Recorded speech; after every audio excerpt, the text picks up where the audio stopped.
Welcome back to the channel, guys. We've got to get this fan fixed so we can use this 1790 I bought at the auction to go plant corn and beat the rain that's coming this weekend. We got to finish up here at my parents'. You guys saw in the last video, I've been pulling my hair out at this thing.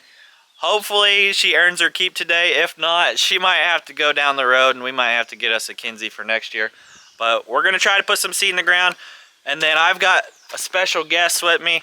Zach Tribble here. He took off work today, so huge thank you, Zach, for doing that. He's going to run the 8560 with the field cultivator down at my place, but we've got to pack this roadshow up once I get everything planted here, and then take our roadshow an hour away, and I got a fertilizer buggy waiting on the 8300, so we will have to drop the planter, get our field work done, and then hopefully hook this thing back up and be putting some seed in the ground by the end of this video. Wish me luck today though, guys, because I've...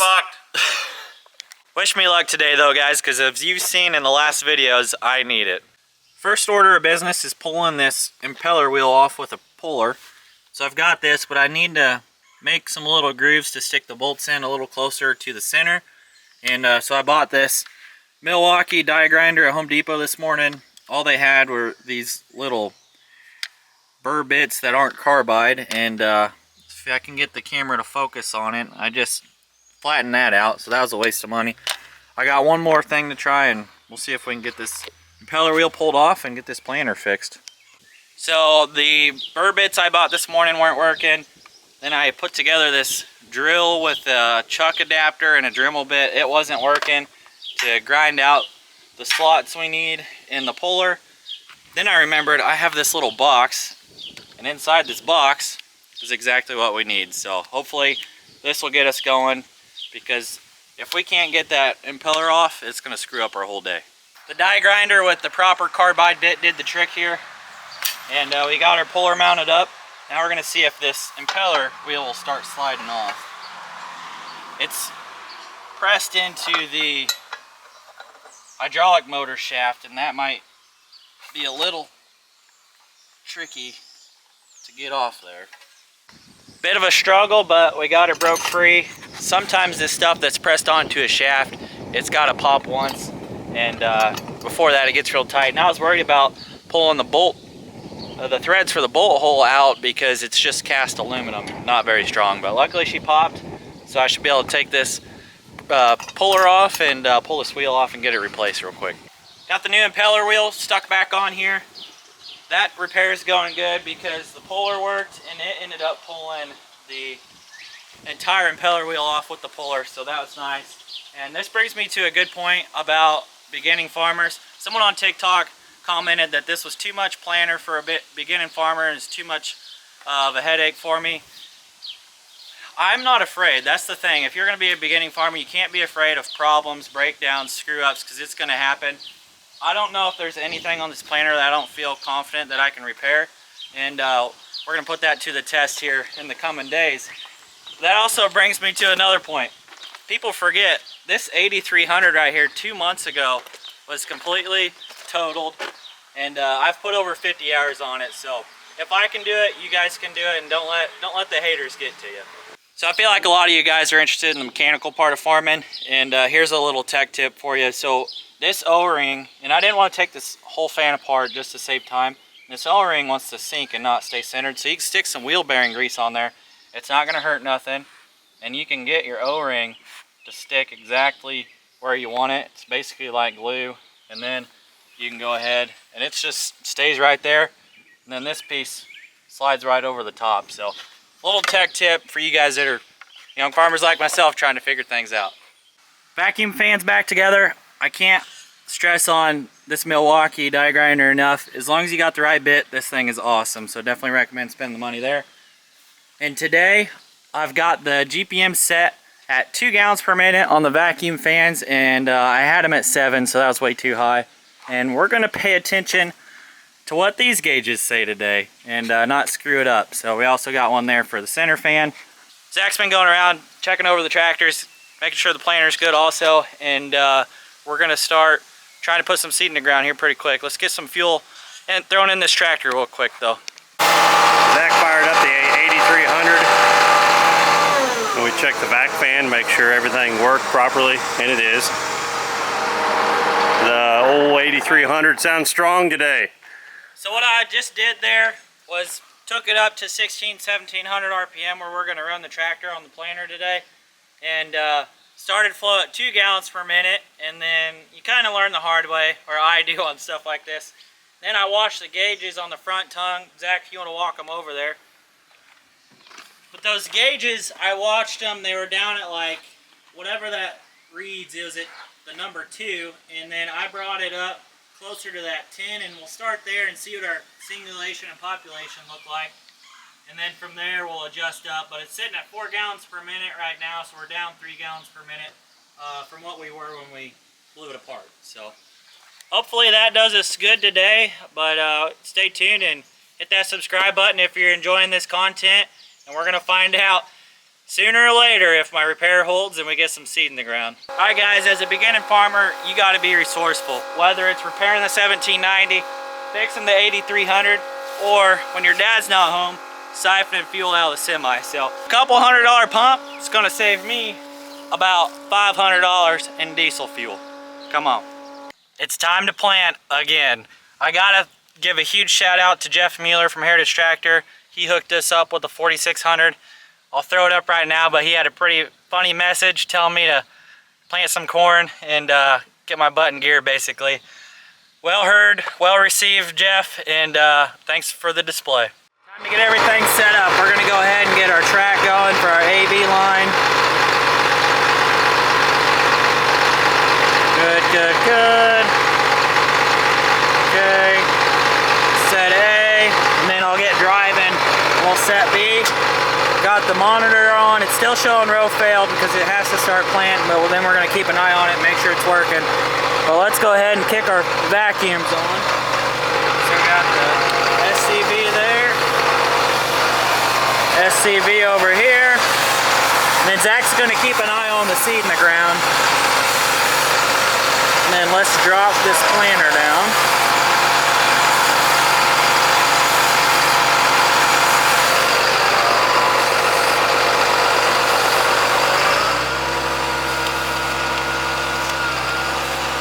Oh, still got her in transport. I was wondering why it wasn't lower. Got to remember to flip it to plant.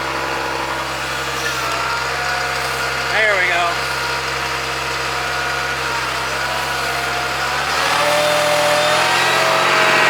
Our RPM about right. I might have to raise the backs up, but let's get started and then we'll see.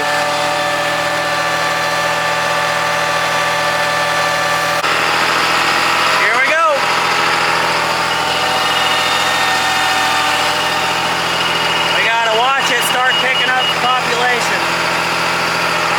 Set our B. Engage auto track. There we go. We're starting to pick up population. I think everything's finally working.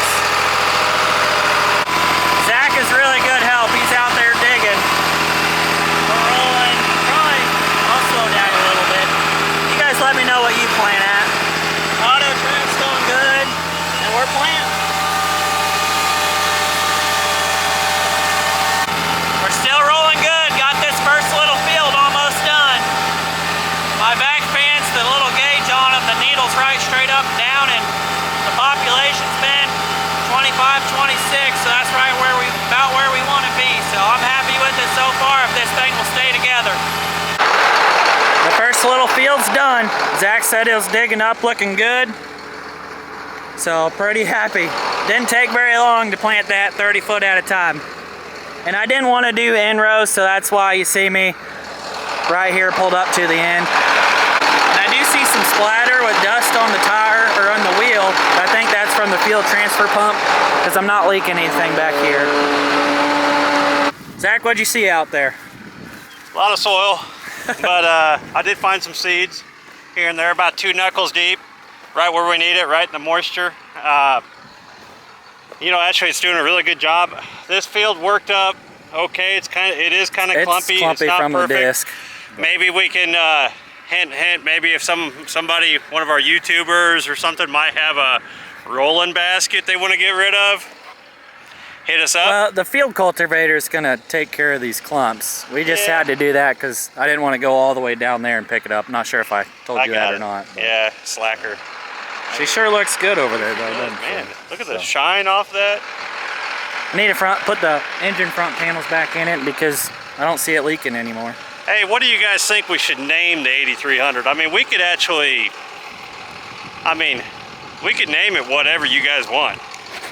I mean, you guys be creative. There's going to be some stipulations to that. I don't know. I'm open for anything, guys. I'm the kind of guy that calls them by their model number, but Zach thinks we should come up with a name. So if you guys got any creative ideas, throw them down below. Oh, there's one right there. Yeah, right there. Hang tight. You might have just scooped. Think I did? Yeah.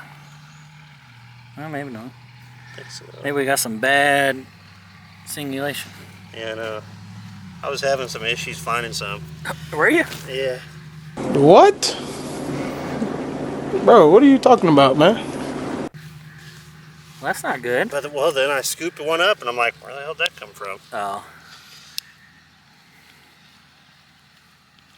It's right perfect in the moisture, isn't it? Yeah, that's pretty nice. Oh, there it is. There it is. Yeah. Yeah, that's about right. Well, that's pretty far apart. It is far apart, but... Unless we got one in this pile over here. No? No, we don't. Let's keep digging. Let's try again. Maybe I need to up the vac pressure. Could be. I think that was about flat, wasn't it? Yeah. Oh, there we go. That's pretty dang far apart, Zach. I don't know. But I'm only planting 25,000, so... Yeah, I know. You're not very far up there. Maybe that's right. I was going to say, you're not... They are... I thought they were a little far apart, but also I was like, you know, I'll just get Zach's second opinion here. I've never planted corn other Let's go dig another spot. So, yeah. What do we got? A row probably right here.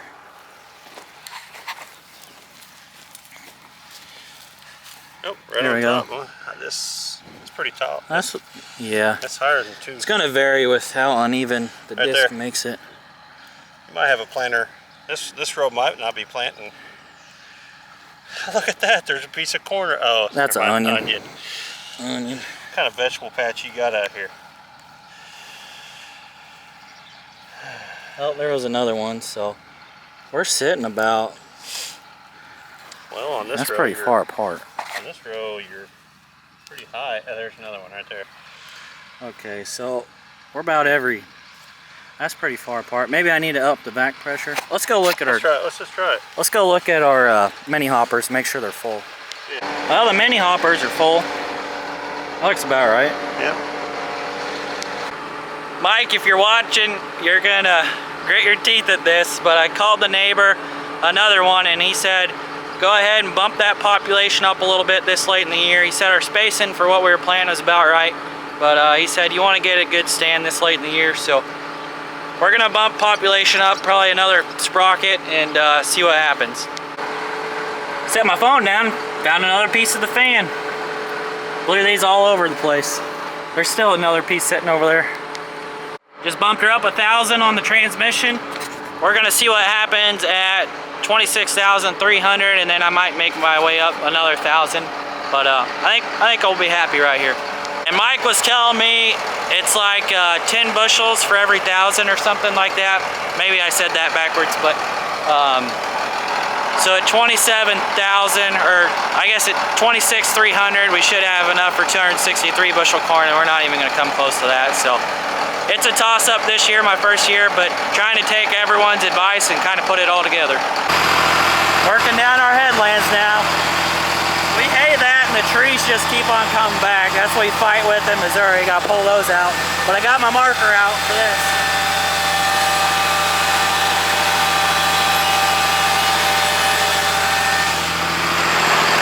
I had forgot to paint on the last one, our coverage map. Got it going now. guys, wouldn't you know, another breakdown. I did the headlands on this curved field here and was like, I'm gonna start playing around with this half-foot disconnect. Just gave Mike a call and was asking about it. And he said I should be able to use that toggle switch, but I didn't even use the switch, dropped the planter down, get going. I'm like, well, why is half the planter already not planting?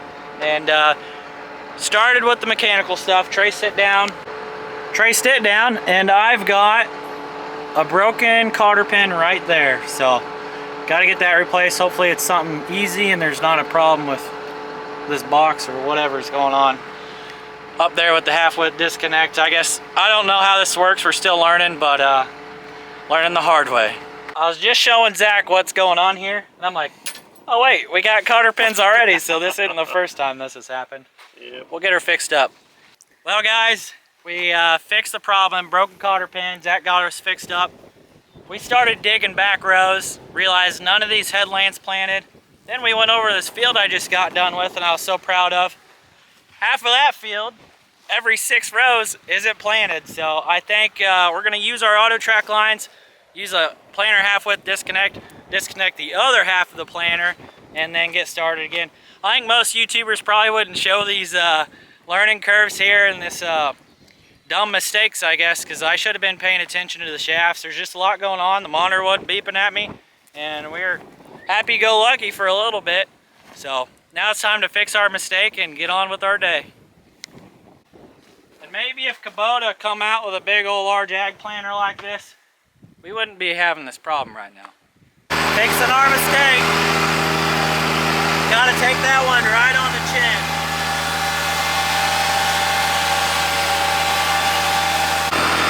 Still working on our screw up here, and this auto track is coming in clutch because I'm just able to run the same lines, use the planter halfway disconnect clutch, and fill in what I missed. Well guys, we fixed our screw up and we need to run down the road real quick, do a couple fields, and then take our hour-long drive down to my place.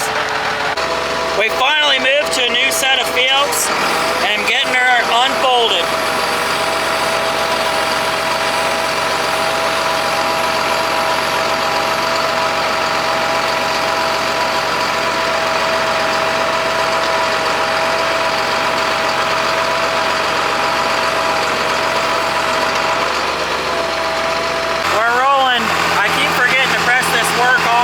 I missed that past mapping it, but this is going smooth so far.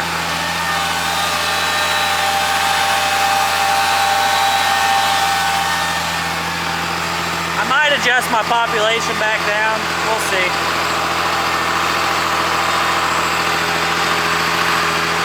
Probably speed up a little bit too, there we go. Last pass for my parents and we're done.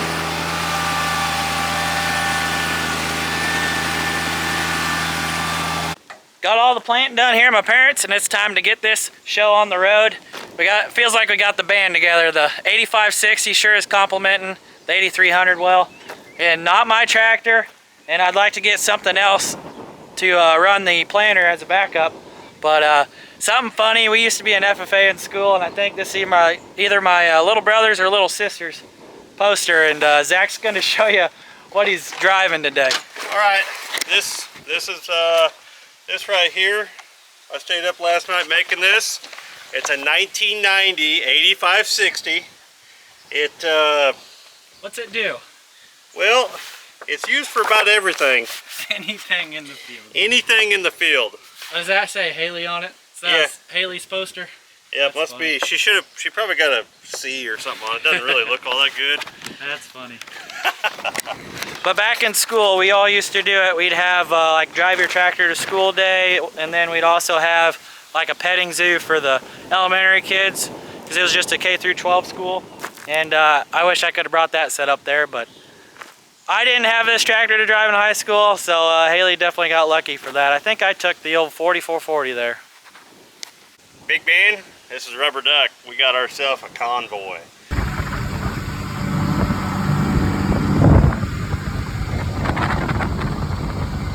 Well guys, it's now the next day. I accidentally filmed everything and driving down here and spreading fertilizer, finished up my place on slow-mo, so learning this camera out. But Zach Tribble drove the 8560 down, and then I spread fertilizer here today. He had to go back to work, and we pulled the planter down and just got it loaded up with the farm truck. And Zach showed up again. It's like 9 o'clock at night now. He was headed home. Those dealers work hard during planting season, but I was like, hey Zach, while you're here, I've never done it it's this full before, and these hoppers for 70 acres of soybean or corn I got to plant, they're barely full, so that's pretty impressive about this central fill system. But I was like, hey Zach, can you check, make sure I had the right amount of talc graphite mix? And so let's go see what he found out for us. Zach, what are you doing? Are you watching YouTube? Yeah, I'm watching Dirt Driven. Watching on YouTube. Dirt Driven? You were supposed to be distracted here. checking on the seed. Yeah, I think it looks okay. Got enough talc in there? Yeah, I think so. This guy, I swear. But we just got this planter filled up with the Mustang corn seed. Pretty excited to see how that stuff does this year. But anyways, we are going to be planting in the next video. I'm very pumped up for that, to be planting my own corn. And wish me luck. Hit the subscribe button if you guys want to see more. Give me a thumbs up if you liked the action you saw in this video from Zach and I. And we'll catch you on the next one. Alright Zach, it's time to get out of the planter and go home. Okay. Got the sun going down. Yeah, that's comfy. Comfortable in there? It's like a waterbed almost. Could be a tornado shelter, huh? Yeah, actually. I'd ride it out.